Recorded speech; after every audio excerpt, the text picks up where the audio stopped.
S, lockdown ಮುಗಿದ ಬೆನ್ನಲ್ಲೇ ಅಂದ್ರೆ ಸಾರಿಗೆ ಸಂಚಾರಕ್ಕೆ ಅನುಮತಿಗಳು ದೊರೆತ ಕೂಡಲೇ ಮಂಗಳೂರಿನಲ್ಲಿ ಕೂಡ ಖಾಸಗಿ ಬಸ್ಗಳ ಪ್ರಯಾಣ ದರ ಏರಿಕೆಯಾಗುವಂತಹ ಸಾಧ್ಯತೆಗಳಿದೆ ಎನ್ನುವಂತಹ ಒಂದು ಮಾಹಿತಿ ಇದೀಗ ತಿಳಿದು ಬರ್ತಾ ಇದೆ. ಯಾಕೆಂತ ಹೇಳಿದ್ರೆ ಈಗಾಗಲೇ ಸಭೆಯನ್ನ ನಡೆಸಲಾಗಿದೆ. ಸಭೆಯಲ್ಲಿ ಈ ಬಗ್ಗೆ ಪ್ರಸ್ತಾವನೆಗಳನ್ನ ಸಲ್ಲಿಕೆ ಮಾಡಿದ್ದಾರೆ ಖಾಸಗಿ ಬಸ್ಗಳ ಮಾಲಕರು. ಯಾಕಂತ ಹೇಳಿದ್ರೆ ಈಗ ಆಲ್ಮೋಸ್ಟ್ 1.5 ತಿಂಗಳಿನಿಂದ ಸಿಟಿ ಬಸ್ಗಳಿರ್ಬೋದು, ಖಾಸಗಿ ಬಸ್ಗಳಿರ್ಬೋದು, ಎಲ್ಲ ರೀತಿಯ ಬಸ್ಗಳ ಸಂಚಾರ ಸಂಪೂರ್ಣವಾಗಿ ಸ್ಥಗಿತಗೊಂಡಿದೆ.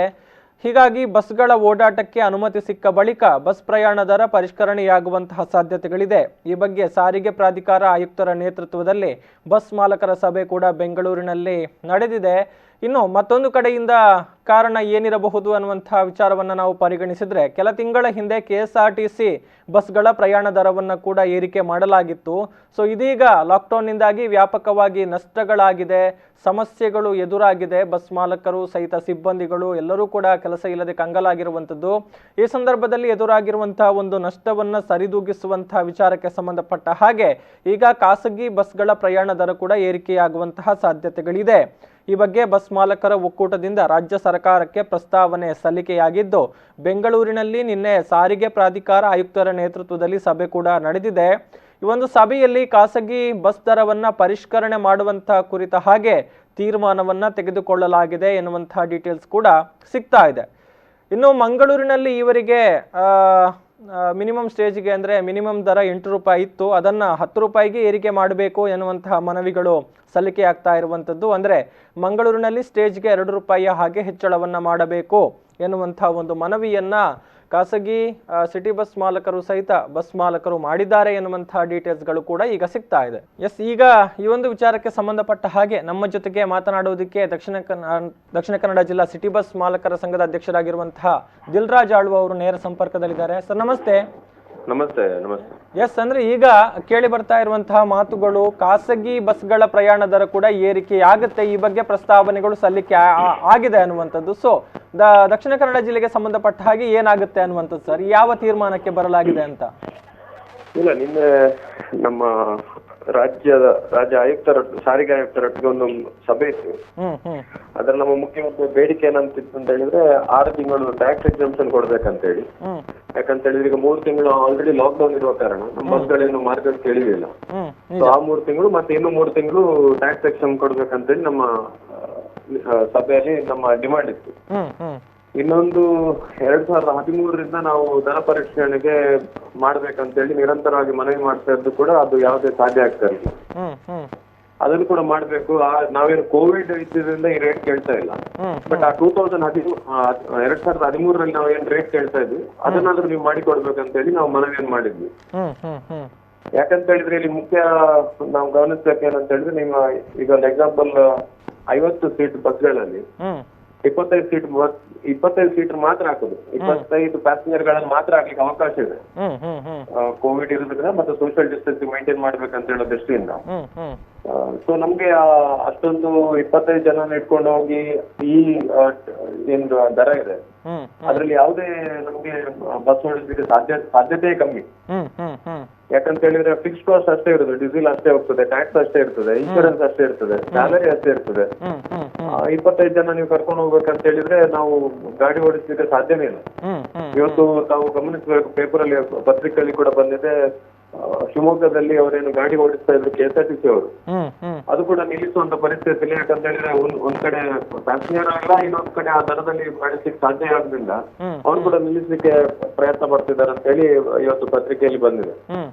ಸೊ ಅಷ್ಟೊಂದು ದೊಡ್ಡ ಸರ್ಕಾರಿ ಸ್ವಾಮ್ಯದ ಸಂಸ್ಥೆಗೆ ನಡೆಸ್ಲಿಕ್ಕೆ ಆಗದಿದ್ರೆ ಇನ್ನೊಂದು ಸಿಂಗಲ್ ಆಪರೇಟರ್ ಮತ್ತೆ ಒಂದು ಪ್ರೈವೇಟ್ ಓನರ್ಗೆ ಹೇಗೆ ಸಾಧ್ಯ ಆಗಿಟ್ಟಿದೆ?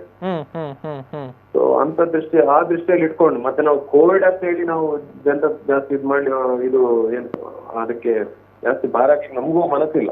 ಬಟ್ ನಾವು 2013ರಿಂದ ನಾವು ದರ ಪರಿಷ್ಕರಣೆ ಕೇಳ್ತಾ ಇರೋದ್ರಿಂದ ನಾವು ಈಗ ನಮ್ಗೆ ಅಗತ್ಯ ಇರೋದ್ರಿಂದ ನಾವು ಈಗ ಮತ್ತೆ ಬೇಡಿಕೆಯನ್ನು ಇಟ್ಟಿದ್ದೇವೆ. ಓಕೆ, ಅಂದ್ರೆ ಈಗ ಲಾಕ್ಡೌನ್ ಮುಗಿದ ಬಳಿಕ ಅನುಮತಿ ಸಿಕ್ಕಿದ್ರು ಕೂಡ ಕೆಲವೊಂದು ನಿಬಂಧನೆಗಳಿರುತ್ತೆ, ಅದನ್ನ ಪೂರೈಸೋದಿಕ್ಕೆ ಸಾಧ್ಯ ಇಲ್ಲ ಈಗ ಇರುವಂತ ದರದ ಪ್ರಕಾರ ಅನ್ನುವಂಥದ್ದು ತಾವು ಹೇಳ್ತಾ ಇರುವಂತದ್ದು. ಮತ್ತೆ ಇನ್ನೊಂದು ನೋಡಿ, ಸ್ಯಾನಿಟೈಸರ್ ಮಾಡ್ಬೇಕಂತ ಹೇಳ್ತದೆ. ಈಗ ಸ್ಯಾನಿಟೈಸರ್ ಮಾಡ್ಬೇಕು, ಅದನ್ನ ಯಾರು ಮಾಡ್ತಾರೆ? ಜಿಲ್ಲಾಡಳಿತ ಮಾಡ್ತದ, ನಾವೇ ನಮ್ಮ ಕೈಯಿಂದ ಮಾಡ್ಬೇಕಾಗ್ತದ?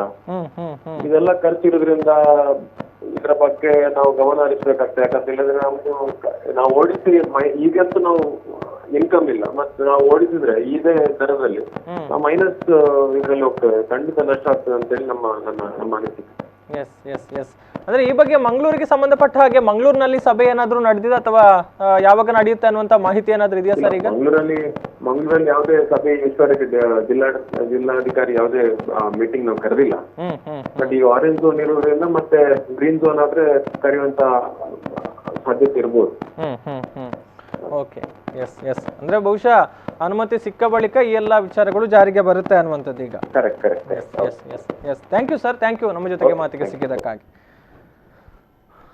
ಎಸ್, ಇದು ಬಸ್ ದರ ಪರಿಷ್ಕರಣೆ ಒಂದು ವಿಚಾರ ಏನಿದೆ ಅದಕ್ಕೆ ಸಂಬಂಧಪಟ್ಟ ಹಾಗೆ ಸಿಟಿ ಬಸ್ ಮಾಲಕರ ಸಂಘದ ಅಧ್ಯಕ್ಷರಾಗಿರುವಂತಹ ದಿಲ್ರಾಜ್ ಆಳ್ವ ಅವರು ನಮ್ಮ ಜೊತೆಗೆ ಮಾತನಾಡಿರುವಂಥದ್ದು. ಈಗಾಗಲೇ ನಾವು ಅನೇಕ ಕಡೆಗಳಲ್ಲಿ ಒಂದು ಬಸ್ ಮಾಲಕರು ಈ ಒಂದು ವಿಚಾರವನ್ನ ಹೇಳ್ತಾ ಇದ್ದಾರೆ. ಯಾಕಂತ ಹೇಳಿದ್ರೆ ಕೆಲವೊಂದು ಪ್ರದೇಶಗಳಲ್ಲಿ ಅಂದ್ರೆ ಗ್ರೀನ್ ಝೋನ್ ಆಗಿ ಗುರುತಿಸಿಕೊಂಡಿರುವಂತಹ ಜಿಲ್ಲೆಗಳಲ್ಲಿ ಕೆಲವೊಂದು ಕಡೆಗಳಲ್ಲಿ ಸಾರಿಗೆ ವ್ಯವಸ್ಥೆಗೆ ಅನುಮತಿಯನ್ನು ಕೊಡಲಾಗಿದೆ.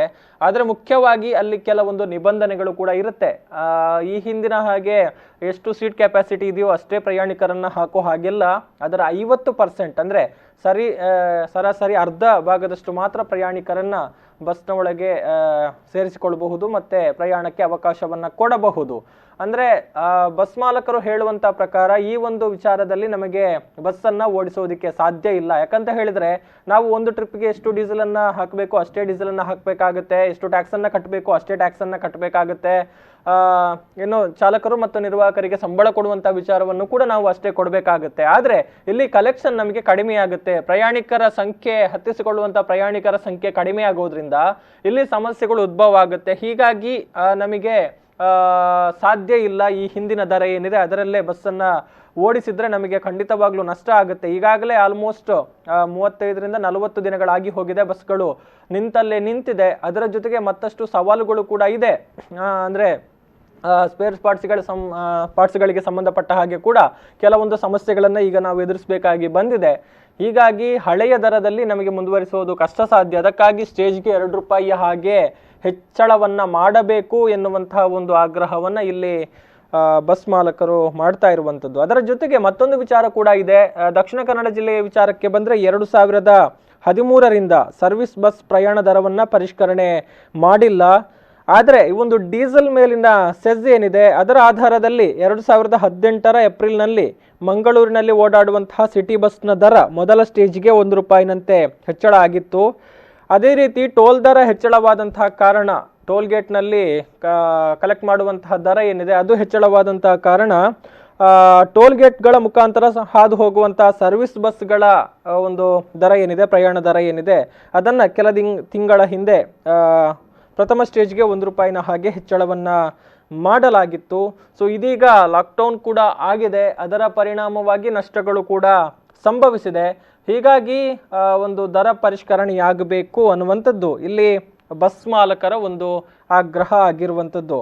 ಅಂದರೆ ಈ ಬಗ್ಗೆ ನಿನ್ನೆ ಬೆಂಗಳೂರಿನಲ್ಲಿ ಸಾರಿಗೆ ಪ್ರಾಧಿಕಾರ ಆಯುಕ್ತರ ನೇತೃತ್ವದಲ್ಲಿ ಬಸ್ ಮಾಲಕರ ಸಂಘದ ಸಭೆ ನಡೆದಿರುವಂಥದ್ದು. ಅದರಲ್ಲಿ ಈ ಒಂದು ಪ್ರಸ್ತಾವನೆಗಳು ಸಲ್ಲಿಕೆಯಾಗಿದೆ. ಅಂದರೆ ಇದೆಲ್ಲವೂ ಕೂಡ ಏನು ಕೆಲವೊಂದು ಗ್ರೀನ್ ಝೋನ್ಗಳಲ್ಲಿ ಅವಕಾಶಗಳು ಸಿಗುತ್ತೆ ಸಾರಿಗೆ ವ್ಯವಸ್ಥೆಗೆ ಸಂಬಂಧಪಟ್ಟ ಹಾಗೆ, ಆ ಬಳಿಕ ಜಾರಿಗೆ ಬರುತ್ತೆ ಅನ್ನುವಂಥದ್ದನ್ನು ನಾವು ಗಮನಿಸಬಹುದು.